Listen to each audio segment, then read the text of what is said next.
А как, если не с песней, можно представить разминку диджеев, ведущих, артистов и журналистов? Сегодня уже в 5 утра у Спасской башни в столице ажиотаж, но не из туристов. Это начало велопробега «Казань-Древний Болгар». Некоторые в горы поднимаются, да, некоторые в глубину там ныряют, кто-то на велосипеде, кто-то бегает. То есть это у каждого свой вкус, свой стиль жизни. Доказать себе, что ты все-таки способен на спортивные достижения, не только на творческие достижения. Ну и, конечно, мотивация духа коллег помогает. Интересно, во-первых, в Болгар вообще не ездили, даже на машине даже не ездили, если честно, да? А тут на велике. Попробуем своей силой.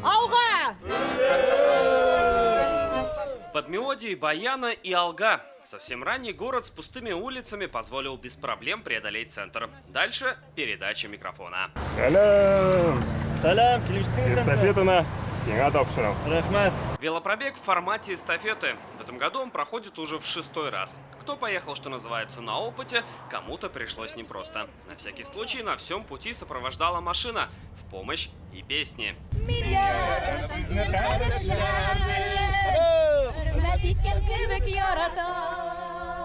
Уже после обеда эстафета добралась до села Никольское в Спасском районе. Перед финишной прямой концерт для местных жителей. Из-за пандемии в прошлом году велопробег был отменен, поэтому сегодня артистов и ведущих здесь ждали особенно. Для меня это очень знакомо. Я люблю спортом заниматься, особенно люблю кататься на велосипеде, поэтому сегодня я не просто занимаюсь спортом, пою, но и отдыхаю.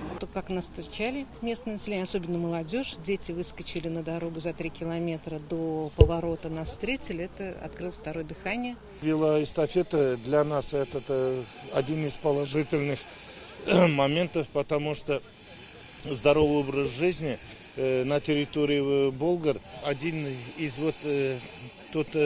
моментов, примеров, который показывает нашему не только молодому поколению.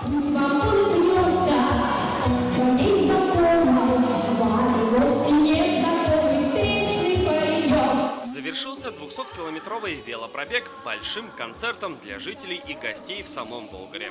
Таким сегодня выдался путь Болгар Радиуса.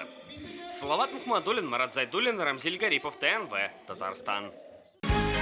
Закажи рекламу на ТНВ. Телефон в Казани 5 705 100.